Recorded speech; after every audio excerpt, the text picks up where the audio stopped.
14.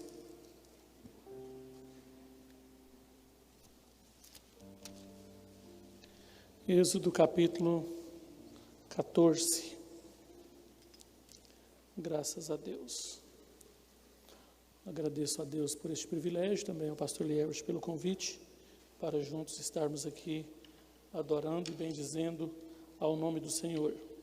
Deus abençoe cada um dos que aqui estão e os que estão acompanhando de algum lugar, juntamente conosco via internet. Êxodo capítulo 14, versículo 13 e 14 diz assim: Moisés, porém, disse ao povo: Não temais, estai quietos, e vede o livramento do Senhor, que hoje vos fará, porque aos egípcios que vós vistes, nunca mais vereis para sempre.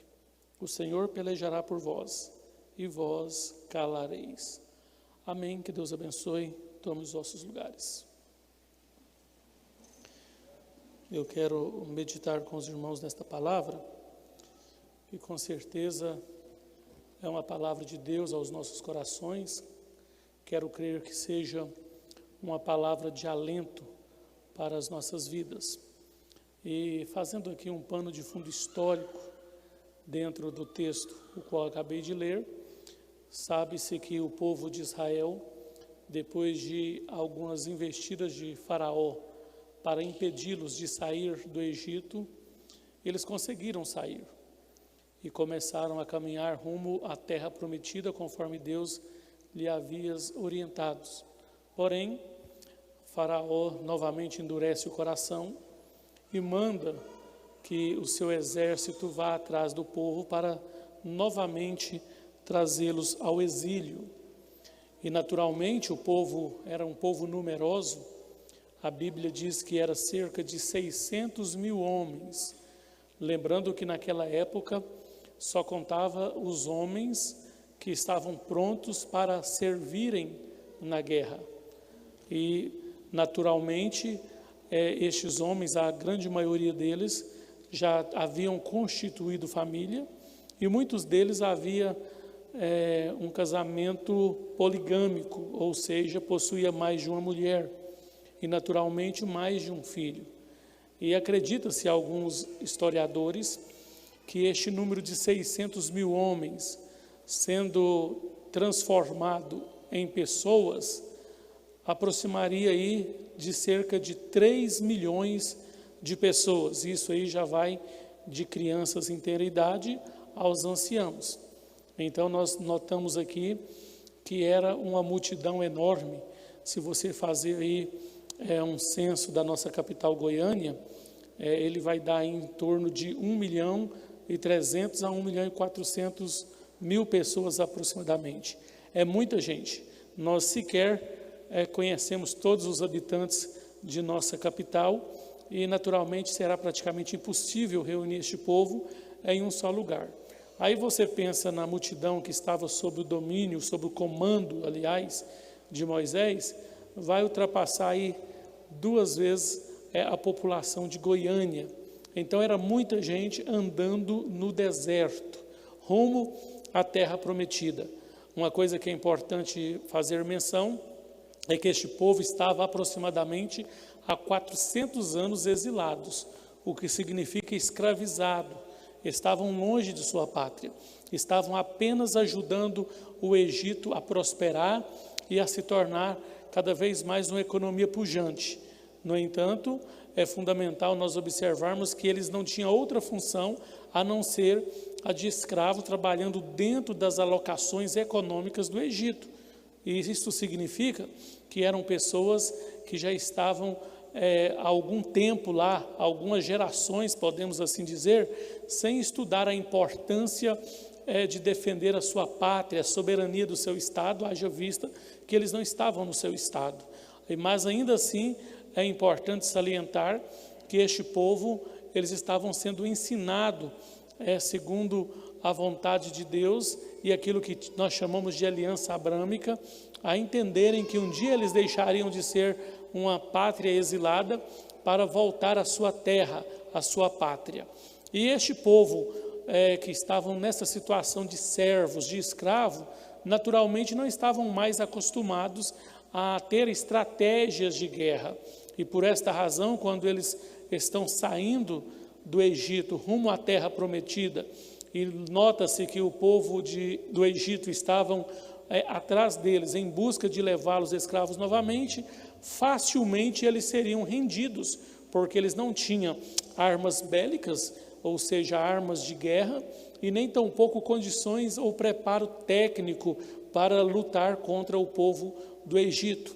Entre parênteses, é bom salientar também que o Egito era, naquela época, a maior potência mundial e, segundo a história, foi o país que mais perpetuou no poder, por cerca de 5.000 anos, perpetuando-se no poder até que eles perdem essa quebra de apogeu. Mas seguindo aqui o raciocínio, eu quero que você compreenda que este povo estava caminhando rumo à promessa. De repente eles notam que as coisas começam novamente a complicar, e desta feita aconteceria algo pior do que a primeira, porque quando Israel vai para o Egito, eles vai fugindo de uma fome para serem governados por um filho de Israel, que era José, e eles ficam lá, e quando passa-se o tempo, eles se tornam escravos, conforme diz a Bíblia, e precisam sair para cumprir a promessa divina.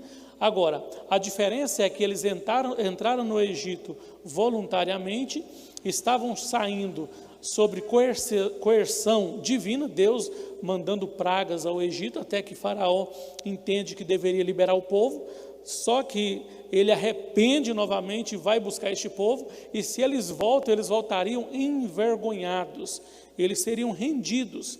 Então, diante deste fato, naturalmente todos eles se preocuparam, e especialmente Moisés, que havia sido orientado pelo Deus Todo-Poderoso a conduzir este povo à terra prometida. E quando eles percebem que a maior força bélica, o maior exército daquela época estava os perseguindo, não havia outra alternativa. A primeira de todo homem, é um instinto de sobrevivência, é correr, é sair em retirada, é buscar uma alternativa de escapar do seu, entre aspas, predador, ou por que não dizer algoz. E aí eles naturalmente pensam, olha, alguns de nós até poderíamos conseguir escapar, mas e os nossos animais, as nossas crianças, os nossos idosos, os nossos pertences, como que ficaria? Não adiantaria escapar deixando isto para trás. E ainda assim seria uma fuga muitas vezes intermináveis, até que o povo do Egito pegasse um após o outro, fora aqueles que fossem dizimados. Então, naquele momento, não há outra alternativa a não ser olhar para o horizonte e perceber que diante do horizonte havia um mar onde seria intransponível para todos eles. Olhar para um lado e outro haveria montanhas, difícil de escalar e de fazer com que a vitória viesse às mãos, e ficarem parados seria de uma forma fácil recapturados e voltados ao exílio. E naquele momento, diante de uma situação tão delicada, de uma situação de pressão, surge a necessidade de pensar um plano de estratégia. Moisés, que segundo a Bíblia era formado em toda a ciência do Egito, significa que além de preparo científico, geográfico, civil e uma série de outras coisas, ele também entendia de estratégia de guerra, mas viu-se limitado. E aqui eu começo a mensagem de hoje, que assim como Moisés se viu limitado juntamente com todo o povo que estava sob sua responsabilidade, em algum momento na nossa vida nós sentimos diante das nossas limitações. O sentimento de impotência se apodera de nós. Nós nos sentimos facilmente vulnerável diante de algumas adversidades que a vida nos oferece. E inicialmente nós começamos a pensar nos porquês e nos talvez. Coisa natural, dado a um histórico ancestral de entender que Deus ele pune aqueles que erram. Isto é verdade. Porém, nem todas as situações adversas às quais nós atravessamos significa uma punibilidade divina, mas pode ser por questão de humanidade, por questão de prova ou por questão de más escolhas que vai nos levar a tribulações e adversidades das mais diversas. Agora, o que nós precisamos de refletir, que é o foco da mensagem de hoje, é o que fazer diante de nossas limitações. O que fazer diante do sentimento de impotência?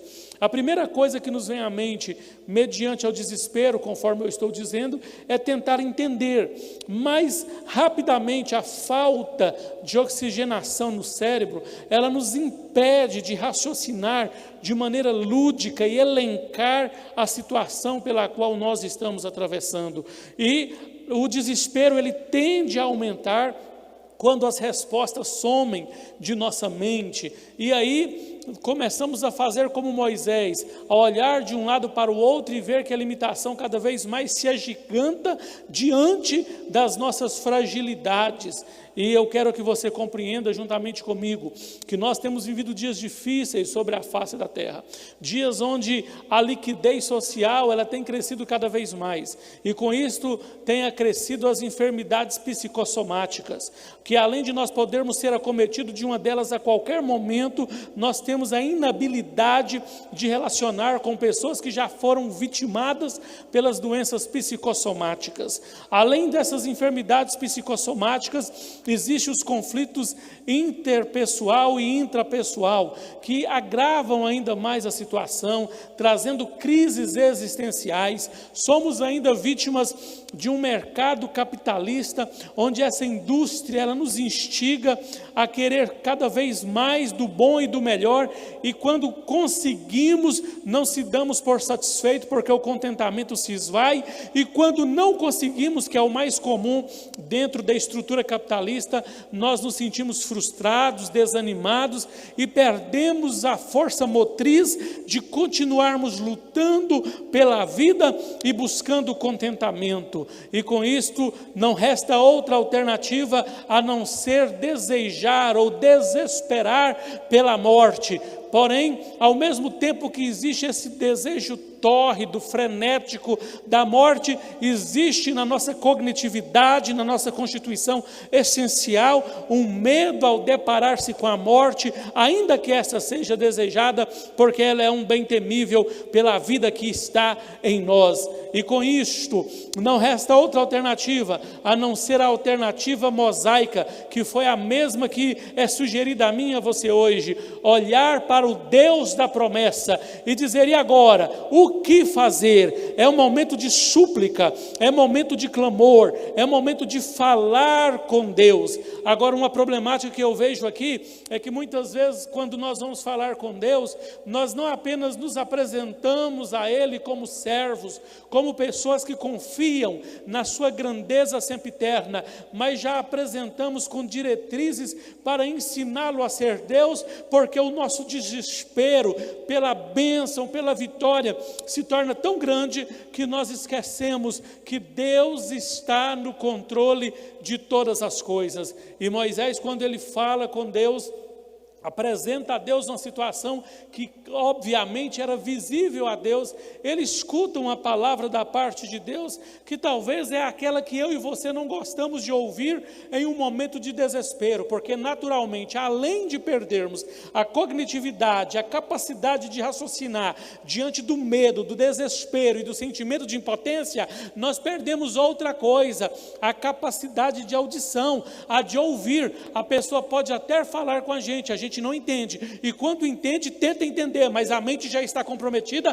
não entende novamente e acaba seguindo os seus desígnios, o seu próprio caminho de forma impetuosa e danosa. Só que uma coisa é interessante, Moisés, quando ele clama ao Senhor, talvez ele esperava que Deus iria dizer a ele: olha, pode ficar tranquilo que eu vou abrir o mar, pode ficar tranquilo que eu vou derramar saraiva novamente nesse povo, como derramei lá no Egito, pode ficar tranquilo que eu vou dar um jeito e vou mandar novamente uma nuvem de gafanhoto e vai atrapalhar eles guerrearem contra vocês. Deus não disse nada disto. Tem hora que nós falamos com Deus se o problema é financeiro, nós gostaríamos muito de ouvir Deus dizer: pode ficar tranquilo que eu vou multiplicar a finança sua, como eu multipliquei o azeite da botija e a farinha da panela. Se o problema é alimento, nós esperamos Deus dizer assim: olha, fique tranquilo que todo dia, assim como eu provi para Israel maná no deserto, eu vou manter você lhe mandando maná. Ou então, nós queremos na área da saúde dizer assim, Deus dizer assim: olha, pode ficar sossegado, nem precisa de continuar o tratamento, ou de procurar ajuda médica, porque eu sou o Deus Rafá, o Deus que cura, e na hora que eu achar por bem, eu vou te curar. O problema é que quando nós recorremos a Deus, Ele não faz a promessa que nós gostaríamos de ouvir, Ele não fala o óbvio para nós: eu vou fazer, e nós recorremos a Ele, ainda que com a fé natural, sabendo que no âmago dela existe uma certeza de que Deus tem todo o poder, que Ele pode entrar com a provisão financeira, com a provisão no alimento, com a provisão na cura, com a provisão qualquer que nós necessitamos, mas Ele não fala nada que nós queremos ouvir. Seria muito bom ouvir um sim ou um não, mas normalmente ouvimos um espera, mas só que esse espera não é de braço cruzado, é um espera dizendo: olha, na hora que você estiver pronto,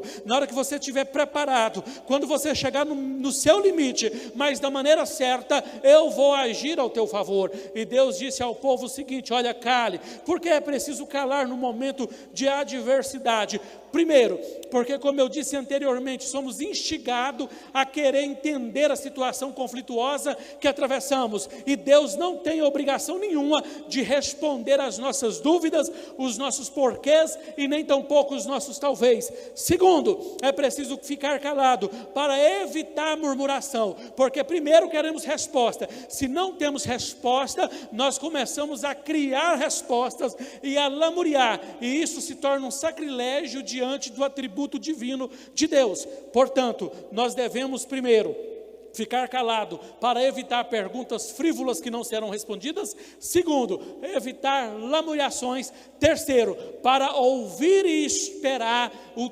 trabalhar de Deus de maneira correta. Olha só: e vós calareis, mas não é assim: e vós parareis. Tem gente que acha que é hora de parar diante das adversidades, diante das lutas. Tem hora que nós paramos diante da luta como se fôssemos dar conta de resolvê-la, como se fôssemos dar conta de contornar a situação, e Deus diz: fica calado, mas marchando. Então, diante da luta, diante da adversidade, em qualquer área da nossa vida, é hora de ficar calado, no sentido de não questionar e de não murmurar, mas de esperar Deus agir, mas fazendo. E este fazendo seria o quê? Adorando. David Wilkerson, ele fez uma mensagem na década de 1980, dizendo o seguinte: o hino certo no lugar errado. Ali ele faz um trocadilho com Miriam. Foi muito fácil dançar e cantar o cântico de Miriam depois de atravessar o Mar Vermelho. Era importante, mais valoroso, cantar antes de atravessar. Ou seja, adorar com confiança é mais difícil, mas toca mais o coração de Deus do que adorar depois do óbvio. E o que significa isto? Que quando Deus fala para ficar calado, é para nós entender o trabalhar dele, é para nós vigiarmos e não perdermos a bênção, não perdermos aquilo que ele tem preparado para nós, conforme diz Paulo à igreja de Éfeso, no capítulo 3, versículo 20, aquele que tem poder, que é muito maior para fazer infinitamente mais do que você pensa, pede ou imagina, pode fazer o querer e o efetuar. Então nós precisamos de entender que é hora de calar, mas é hora de continuar agindo, é hora de continuar adorando a Deus, lembrando que a adoração não é simplesmente tocar um instrumento e louvar, mas adoração é viver pronto para servir a Deus, é se devotar a Deus. A Bíblia fala de adoração, os dicionários tentam descrever a adoração, mas são finitos, são limitados, porque a adoração não é conversa, a adoração é prática, a adoração não é compreensão, a adoração é ação. Então nós temos que ter uma ação de adoração a Deus, e o texto está dizendo: e vós calareis, mas continue marchando, porque eu pelejarei por vós. A única pessoa que pode usar de forma possessiva possessiva e imperativa, no sentido de império, de poder. O pronome eu é Deus. Se eu disser eu faço e aconteço, eu dependo de equipe, e se a equipe não corroborar, não vai dar em nada. Agora Deus não, Deus ele fala eu faço, e não há quem possa me impedir. Salmos 46 é um exemplo típico disso, de forma teofânica. Eu quebro o arco, corto a lança, pego os carros, jogo no fogo, levanto a minha voz, a terra se derrete. Aquietai-vos e sabei que eu sou Deus, eu serei exaltado. Ou seja, ninguém pode atrapalhar os desígnios de Deus. Quando Jó estava orando, ele disse assim ao Senhor: eu bem sei que tudo podes, e nenhum dos teus desígnios, nenhum dos seus planos podem ser frustrados, ou seja, impedido. Então, quando nós calamos e adoramos a Deus, ainda que não entendemos a situação, ainda que o sentimento de impotência se depara conosco, nós não estamos entendendo nada, mas vamos fazer como Jó. Eu não quero saber porque eu estou com lepra, eu não quero saber porque perdi os meus filhos, eu não quero saber porque perdi as minhas juntas de jumentos, a minha casa e a minha esposa, e por fim a minha saúde. Eu quero saber de adorar o Senhor, interceder por todos. Enquanto Jó orava, adorava, sem preocupar se a vitória viria, a Bíblia diz que Deus virou o cativeiro dele e deu a ele duplicadamente. Deixe-me dizer a você, meu irmão e minha irmã, tem situações em nossa vida que nós não encontramos outra coisa a não ser o desespero, o medo, a impotência e o sentimento de derrota. Mas deixe-me dizer uma coisa ainda a você: deixe de olhar para o problema e sua grandeza, e olhai para o Cordeiro de Deus. Como diz a Bíblia em Isaías 45, 22, olhai para mim e sereis salvos todos os moradores da terra. Deus te salva da fome, Deus te salva da miséria, Deus te salva do desespero, Deus te salva da enfermidade, Deus te salva da morte física, da morte moral e da morte eterna, porque Ele é Deus, Ele tem todo o poder. O que Ele quer de mim e de você é que nós reconhecemos a nossa fragilidade e nos debrucemos diante dEle e entendemos que por Ele e para Ele nós vivemos, e é através dEle que nós vamos triunfar e vencer, que nós vamos poder cantar o cântico de Miriam. Faraó com seus milhares de cavaleiros se afogaram, e o Deus de Israel, só Ele é Deus, só Ele é Senhor, só Ele faz, só Ele é capaz, e é este Deus que está aqui hoje para renovar a tua fé, renovar a tua força, renovar a tua esperança, salvar o teu casamento, salvar a tua família, curar a tua enfermidade, mudar a tua história financeira. Então diga: Deus, eu vou calar, mas eu vou adorar, ninguém vai me parar, eu vou continuar marchando. A situação é de medo, a situação é de desespero, mas eu vou olhar para ti, e em teu nome eu sairei vencedor.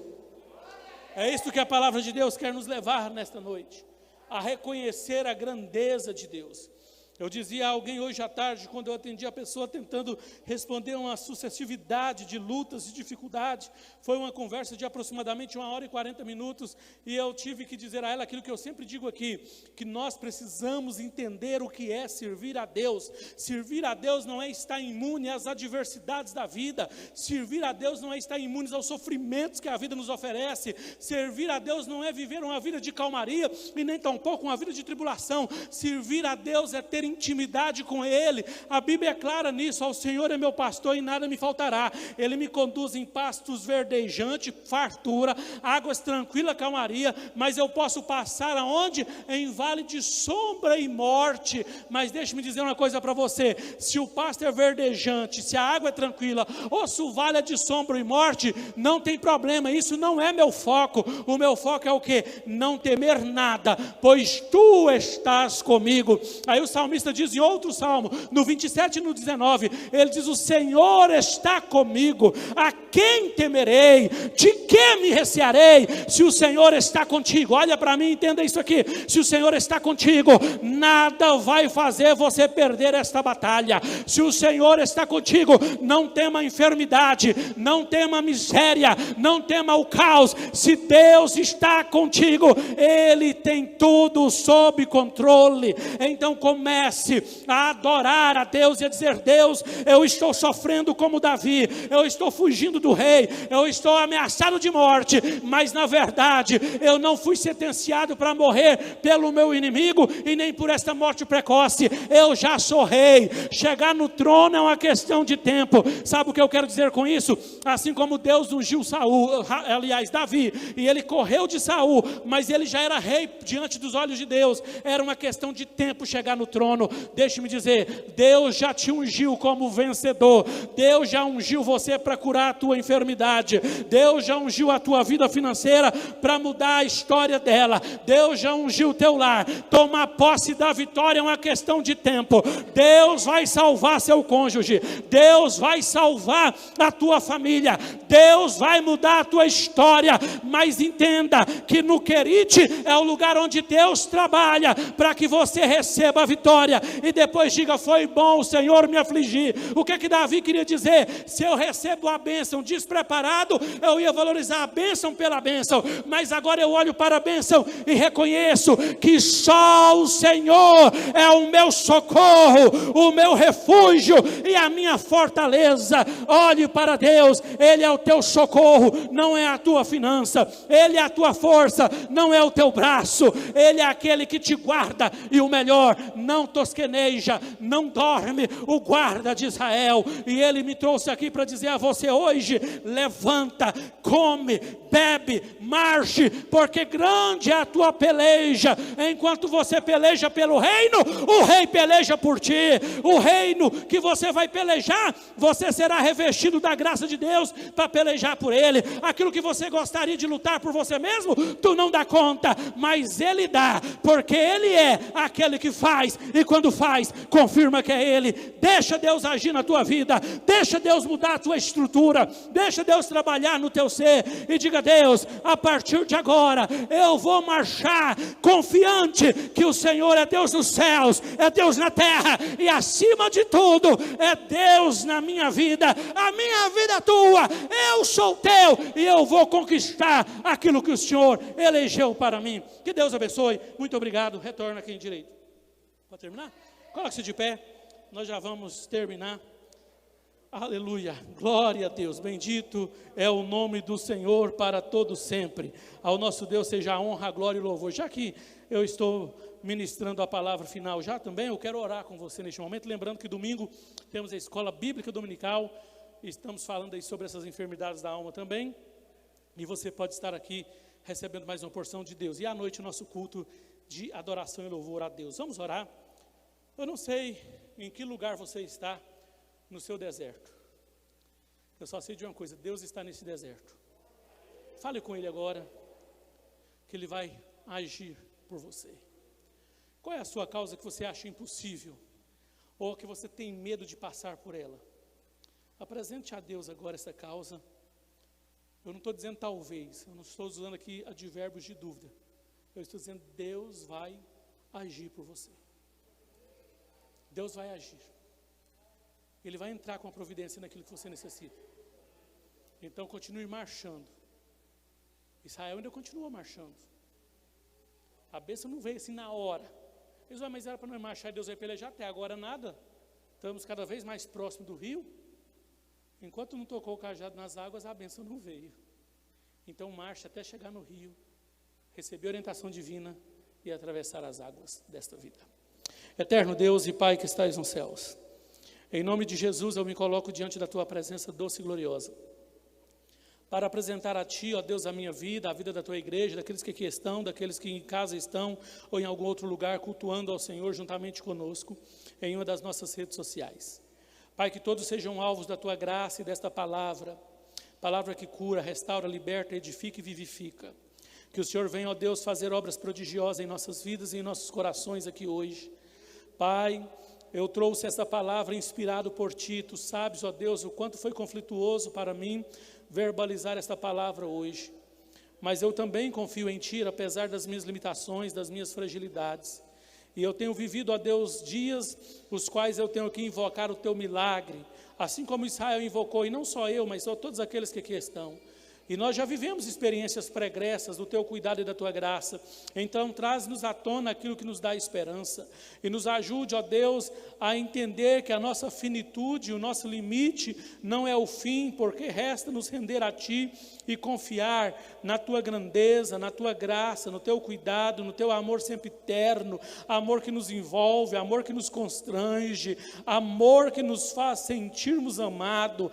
Pai, em nome de Jesus, eu quero pedir ao Senhor nesta hora, que mediante o nosso silêncio, mas o nosso marchar, o nosso caminhar, o Senhor comece a trabalhar por nós agora, aqueles que estão aqui ou assistindo o culto em algum lugar e precisam, a Deus, de um milagre, realize o milagre da sua forma, do seu jeito. Oh meu Deus, em nome de Jesus, liberta as almas que estão enfermas por enfermidades psicossomáticas, enfermidades físicas da planta do pé ao alto da cabeça, problemas de relacionamento interpessoal e intrapessoal, conjugal, familiar, crises existenciais, outro tipo de problema anatômico, enfim, ó Deus, se for problemas de ordem financeira, de acordo com a fidelidade, enfim, que o Senhor abençoa a Tua igreja, e que independente desta bênção, que nós tenhamos a bênção maior, que é a paz, a alegria, o contentamento da Tua presença, e esta só pode ser sentida